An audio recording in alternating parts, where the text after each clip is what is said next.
Dios te bendiga en esta noche, mi amado hermano. Paz y gracia vengan de la presencia de Dios sobre tu vida y la vida de tu familia. Damos gracias a Dios por este nuevo día que nos ha regalado el Señor y esta noche de viernes en especial que podemos compartir la palabra de Dios. Reciba la bendición de Dios y que el Señor pueda ministrarte en esta noche con su palabra poderosa. Bien, vamos a pasar ahora rápidamente a compartir la palabra que tenemos en esta noche y vamos a seguir lo que comenzamos el viernes pasado. Vamos a seguir hablando un poco acerca del libro de Jueces, por lo tanto le estoy invitando en esta hora que vaya al libro de los Jueces, capítulo 2, y vamos a comenzar a leer allí desde el versículo 1 de este libro. Y aunque vamos a hablar de todo el capítulo, solamente voy a leer desde el versículo 1 al versículo 5. Y dice la palabra de Dios: el ángel de Jehová subió de Gilgal a Boquim y dijo: yo os saqué de Egipto y os introduje en la tierra de la cual había jurado a vuestros padres, diciendo: no invalidaré jamás mi pacto con vosotros, con tal de que vosotros no hagáis pactos con los moradores de esta tierra, cuyos altares habéis de derribar, mas vosotros no habéis atendido a mi voz. ¿Por qué habéis hecho esto? Por tanto yo también digo: no los echaré de delante de vosotros, sino que serán azotes para vuestros costados, y sus dioses os serán tropezadero. Cuando el ángel de Jehová habló estas palabras a todos los hijos de Israel, el pueblo alzó su voz y lloró, y llamaron el nombre de aquel lugar Boquim, y ofrecieron allí sacrificios a Jehová. Bien, vamos a orar por la palabra. Padre, te damos gracias, Señor, por este tiempo y este momento, y sobre todo te damos gracias por tu palabra, que es una fuente inagotable de principios para que nosotros podamos vivir en victoria y en comunión contigo. Ahora te pedimos, Señor, que abra las Escrituras y que nos ministres a través de tu palabra, y tu Espíritu nos lleve y nos conduzca a toda verdad, que la persona de tu Hijo Jesús sea exaltada en esta hora. Gracias te damos, Señor, en el nombre de Jesús. Amén y amén. Bien, el viernes pasado hablamos sobre el capítulo 1 del libro de los Jueces, y en ese momento hablamos acerca de vivir con el enemigo. Hoy tenemos un título parecido y es imitando al enemigo. ¿Por qué? Porque si tú comienzas a vivir con el enemigo, tarde o temprano vas a terminar poniendo o imitando las prácticas de ese enemigo. Este tipo de cambio no sucede de manera muy sutil, por eso es importante sacar a todos los enemigos de nuestra vida, luchar contra ellos, porque si no, al final vamos a ceder terreno y vamos a imitar una serie de prácticas que son bien cuestionables. Le decía que este cambio, esto de imitar al enemigo, no sucede de un momento para otro, sino que sutilmente el enemigo se va introduciendo dentro de la vida de la iglesia, siempre recordando que la iglesia son las personas, y a la corta o a la larga terminamos practicando cosas que en algún momento aborrecíamos. Cuando usted lee el capítulo 2 del libro de los Jueces, usted se va a dar cuenta de que los judíos no imitaron desde el principio o desde el primer momento a sus enemigos. No, hubo un proceso. Primero se acostumbraron a ver el estilo de vida de sus vecinos paganos, y ese estilo de vida con el paso del tiempo no les parecía tan malo. Luego se interesaron en la manera en que adoraban esos enemigos a sus dioses, hasta que finalmente comenzaron a vivir como ellos y a imitar sus caminos. Lógicamente, como dije al principio, vivir con el enemigo, si no eres sabio y pones en práctica los principios que Dios te ha dado para vencer ese enemigo, a la corta o a la larga vamos a terminar imitando sus prácticas. Y no sucede rápidamente, pero a la larga se hace realidad. Dentro de la iglesia, tristemente tendríamos que decir, podríamos decir que hay una tendencia en muchos creyentes a imitar al enemigo. Y lógicamente esa tendencia se camufla en la actualidad con la expresión Eso no tiene nada de malo. Pero la verdad es que cuando nosotros trabamos amistad con este mundo, al final esa amistad nos va a conducir a conformarnos a este mundo y luego vamos a terminar amando ciertas prácticas de este mundo, aun cuando permanezcamos dentro de una congregación cristiana. Los israelitas no dejaron de creer en Dios porque fueron cuando hablo de creer en Dios, porque comenzaron a imitar determinadas prácticas. No. Ellos adoptaron un estilo de vida sincrético, donde Jehová, el Rey de Reyes y Señor de Señores, era el Dios de las batallas y de las grandes crisis. Pero Baal, usted se lo va a leer en todo el libro de los Jueces, era invocado para lograr el éxito, para la provisión de los alimentos necesarios para vivir y para que las cosechas fueran buenas, para que hubiera lluvia y todas esas cosas. El peligro de la imitación no reside en que la gente se convierta en ateo y deje la iglesia. Ese no es el problema. El problema reside en que la gente sigue en la iglesia, pero se inventa dioses alternativos para que coexistan con el Dios verdadero. Y les recuerdo, para los que están pensando en los ídolos que se ven en nuestro país, entiéndase del panteón de las religiones afrocubanas, yo quiero recordarles que un Dios alternativo es todo aquello que nos da identidad y seguridad aparte de Dios. Por lo tanto, no necesariamente es este panteón de dioses afrocubanos. En el mensaje pasado yo te hablé sobre los peligros de vivir con el enemigo y hoy quiero hablarte de los peligros de imitar el estilo de vida atrayente de los enemigos de la fe. Así que vamos a ver esos peligros que corremos en esta noche. Lo primero que usted va a notar ahí en Jueces capítulo 2, versículos 3 y 4, es que corremos el peligro cuando imitamos a nuestros enemigos de perder el respaldo divino. Fíjense que la Escritura dice en los versículos 2 y 4 que el ángel se apareció y habló con ellos y le dijo: yo he establecido un pacto con ustedes de respaldarlo y de que no voy a invalidar ese pacto, con tal de que vosotros no hagáis pactos con los moradores de esta tierra cuyos altares ustedes deben derribar. Pero ustedes no han hecho eso, ni siquiera han atendido a la voz de Dios. Y hay una pregunta de parte de Dios: ¿por qué ustedes han hecho esto? Por tanto, yo también digo, no echaré de delante de vosotros a sus enemigos, sino que serán azote para vuestro costado y sus dioses serán tropezaderos.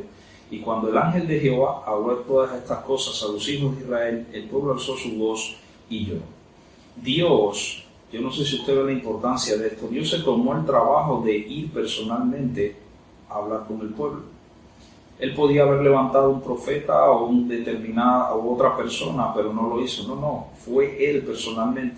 Indica que la situación era bastante delicada, pero también nos dice que la gracia de Dios todavía estaba fluyendo de delante de la presencia del trono de Dios. Y básicamente Dios hace una pregunta allí al pueblo: ¿por qué ustedes han actuado de esta manera? Y la pregunta en sí tiene tres preguntas implícitas con relación a lo que él anteriormente le ha declarado al pueblo. En primer lugar, esa pregunta también, valga la redundancia: ¿por qué ustedes han quebrantado la palabra que yo les di? Eso se llama desobediencia. ¿Por qué ustedes han tenido en poco la alianza, el pacto que nosotros hemos establecido? Eso se llama deslealtad. ¿Y por qué? Y es la pregunta crucial y la peor de todas. ¿Y por qué ustedes le han dado la honra que me pertenece a mí a los ídolos? En otras palabras, idolatría, y han cambiado la prioridad de su vida. Ya Dios no es la prioridad. Y luego de esta pregunta que hace Dios, viene su respuesta ante todo lo que ellos han hecho, pero también es una respuesta para el futuro, por si ellos continúan actuando de esa manera.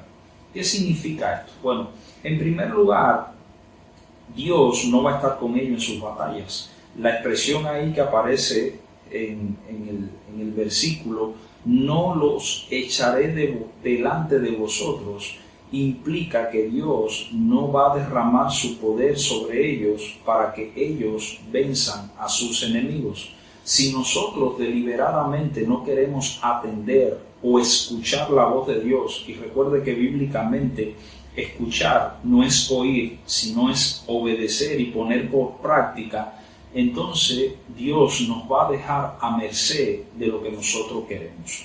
Aunque Dios quiere bendecir nuestras vidas, mucha gente tiene en mente otro tipo de cosechas. La Biblia está llena de promesas de respaldo divino. La conocemos en su gran mayoría, pero a veces la vida de tantos creyentes, hermanos, no se diferencia de las personas que son inconversas, porque cuando usted mira su vida hay una carencia de poder evidente manifestado en su vida y están dependiendo de este mundo para lograr las cosas. ¿Y por qué es? Es porque han perdido el respaldo divino para vivir una vida de victoria. Y eso tiene que ver porque han comenzado a imitar determinadas prácticas de este mundo. Y todo a causa de porque queremos ser muchas veces como este mundo y lograrlo a la manera del mundo. Mire, es peligroso imitar los patrones de vida que Dios aborrece, porque eso puede hacer que perdamos el respaldo divino. Pero también corremos, puede suceder otra cosa, que lo que queremos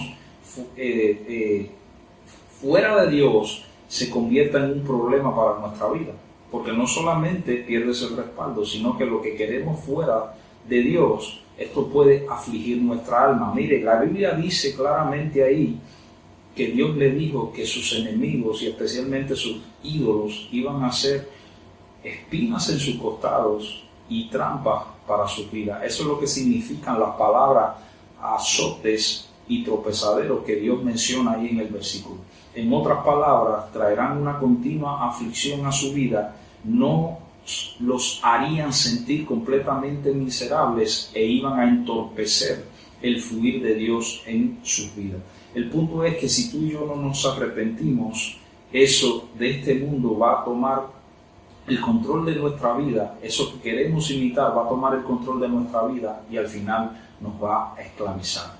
Imitar a los enemigos, hermanos, es un juego peligroso del cual no tenemos control de las consecuencias que puede venir. Cuando usted lee el libro de los jueces completamente, se va a dar cuenta que en el ciclo ese vicioso en los cuales se involucró el pueblo, una y otra vez las cosas se convertían en algo peor y peor y peor a medida que pasaba el tiempo. Entonces, la pregunta es la siguiente: ¿qué tenemos que hacer?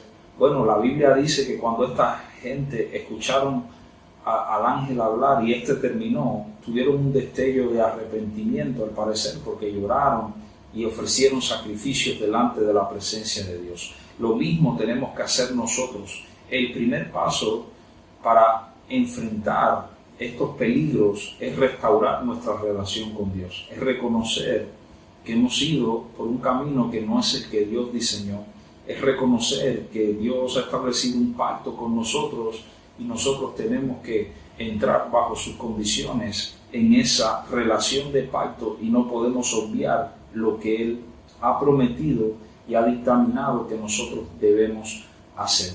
Cuando nosotros sabemos quién es Dios y vivimos una relación vibrante con Él, a la larga usted no va a tratar de imitar las cosas de este mundo, porque usted ha encontrado que lo que tiene en Dios es mucho mejor que lo que los enemigos de la fe le pueden proveer. Pero si tenemos un evangelio puramente intelectual, carente de poder, del cual tomamos solamente lo que nos conviene, entonces tenemos que prepararnos para ser derrotados.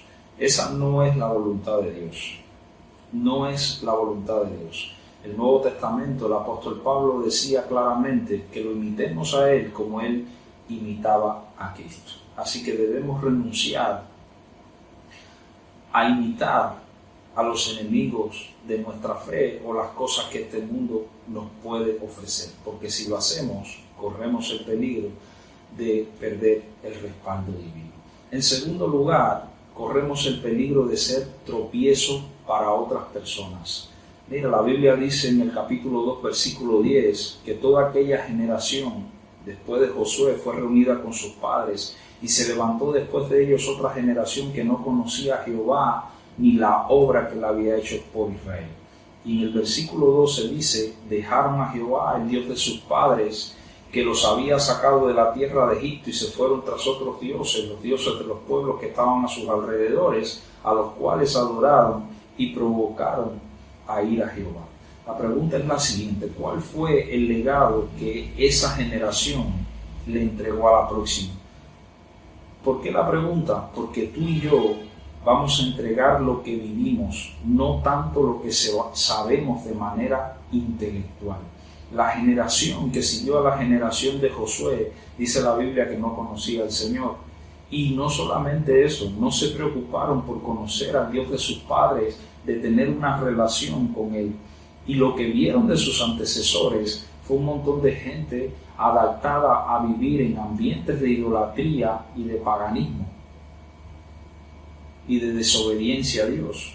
Cuando otros, escúcheme bien, especialmente nuestra familia o jóvenes creyentes en la fe, deben imitar las prácticas de los enemigos de Dios, muchos se van a dejar influenciar por esto, y nosotros corremos el peligro de convertirnos en gente que hace tropezar a otras personas. A mí me maravilla que en la actualidad casi nadie piensa en este asunto de hacer tropezar a otros, cuando en el Nuevo Testamento Jesús hablaba específicamente sobre este asunto y dio una de las advertencias más claras que hay en las Escrituras sobre el asunto de cuidar el testimonio para que otros puedan ser bendecidos y puedan venir a la fe en Cristo Jesús. Mire, aquí hay dos cosas fundamentales. En primer lugar, nosotros tenemos que mantener un curso de acción definida en esta vida. La vida cristiana, hermano, es básicamente una relación de compromiso. De hecho, la relación con Dios a lo largo de las Escrituras utiliza la simbología del matrimonio para referirse a ella, y está hablando de compromiso. Y cuando ese compromiso se olvida, la gente comienza a volverse complaciente y terminan cediendo su compromiso con el Señor. No puedes tener 5 compromisos en la vida que te van a dirigir, solamente puedes tener uno. Al no tener una relación con Dios, la gente comienza a olvidarse de lo que Dios ha hecho en su vida. Eso fue lo que le pasó a esta gente, y es lo que dicen los versículos que le acabo de leer. Nos olvidamos de su misericordia, de su provisión rápidamente. Y la Biblia es clara: cuando nosotros tenemos amnesia, la amnesia conduce a la apostasía. Ya a Santiago en el Nuevo Testamento llama este asunto del compromiso endeble que tenemos, doble ánimo. Por eso la Biblia dice que el hombre de doble ánimo es inconstante en sus caminos. Y Santiago lo dice en 2 versículos, lo dice en Santiago 1:8 y después lo vuelve a repetir en Santiago 4:8. Tenemos que tener un curso de vida definido, comprometidos con Jesús, y fuera de eso no hay otro compromiso. Y lo otro es que tenemos que aprender a modelar una fe real. Una fe real implica una conexión entre el mundo en el que se desarrolla nuestra vida y quién es Dios.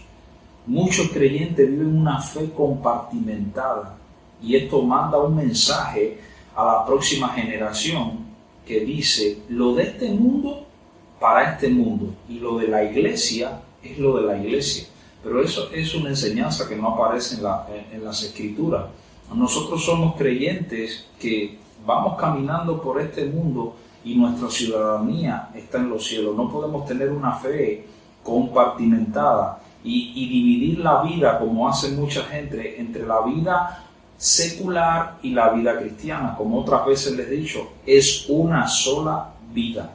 Esa mentalidad es un caldo de cultivo para una fe deficiente y un empujón para que muchos imiten a los enemigos de la fe y al final se conviertan en los adoradores de los ídolos de este mundo. Y yo vuelvo a recordarte qué cosa es un ídolo. Un ídolo es tomar algo de lo creado y convertirlo en la máxima fuente de seguridad, identidad y poder en nuestra vida. Entonces, venir a la iglesia no es lo único que tenemos que hacer.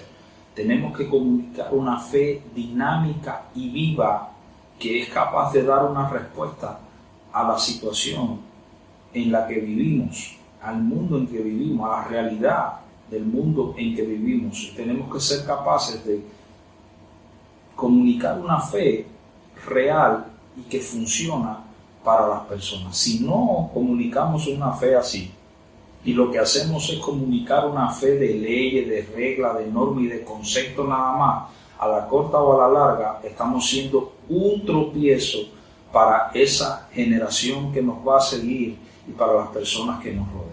Mire, yo sé, para terminar este punto, que una de las ideas que fluyen dentro del ambiente cristiano es hacer el mensaje cristiano atrayente para los inconversos.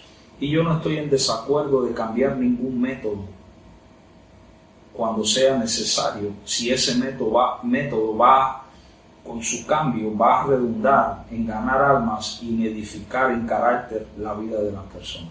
Pero sí tenemos que tener cuidado a que el método no nos conduzca a imitar determinadas prácticas que son cuestionables dentro de la fe cristiana, y que lejos de alejarnos de los enemigos de Dios, nos conduzcan a nosotros y a los que queremos ganar fuera de la voluntad de Dios. Y lejos de ser una bendición, que es lo que queremos ser, nos convirtamos en un tropiezo para aquellos que queremos edificar y para aquellos que queremos traer a los pies de Cristo. Y por último, corremos el peligro de perder el propósito de Dios cuando nosotros imitamos a nuestros enemigos.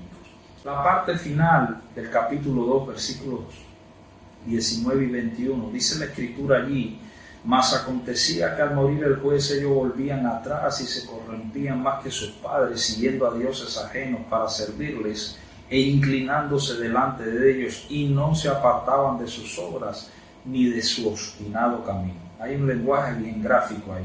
Y tampoco, dice la Escritura, la respuesta de Dios: yo volveré a arrojar delante de ellos a ninguna de las naciones que dejó Josué al morir. Mire, a partir del versículo 11, nosotros lo que tenemos, del capítulo 2, lo que tenemos es un resumen, es como el escritor dándonos un panorama de lo que nos vamos a topar en el resto del libro de los jueces. Y la evaluación que hace el escritor es caos total.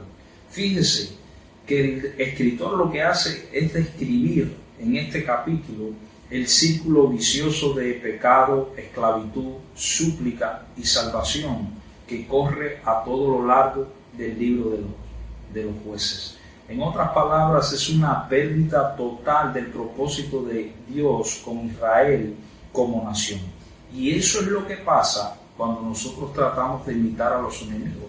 Caemos en un círculo vicioso que no nos deja cumplir los propósitos que Dios tiene para nuestras vidas. Y eso nos conduce a hacer dos reflexiones. Primero, no debemos renunciar a lo mejor de Dios. Es importante que nosotros sepamos que Dios le prometió victoria a esta gente sobre todos sus enemigos, y ellos renunciaron a esa victoria con sus decisiones. La realidad es que Dios no nos quita las bendiciones. Cuando Dios le dice a esta gente que no va a echar fuera a los enemigos que quedaron desde el tiempo de Josué, Él no le está quitando la bendición. No. Ellos han renunciado a vencer a esos enemigos. Y Dios no nos quita las bendiciones. Nosotros, con nuestras decisiones, malas decisiones, renunciamos a ellos. Esto sucede en la actualidad con un montón de gente y de creyentes incluso que vienen a la iglesia. ¿Por qué? Porque la gente prefiere los ídolos de este mundo a hacer muchas veces la voluntad de Dios. El problema con los ídolos de este mundo, recuerda el concepto que ya le di de ídolos, prometen mucho pero no dan absolutamente nada. No hay gracia y perdón en los enemigos que nosotros tratamos de imitar. Si usted no tiene a Dios y no tiene una relación clara y precisa con Dios, yo le puedo asegurar que no va a poder hacer frente a sus enemigos.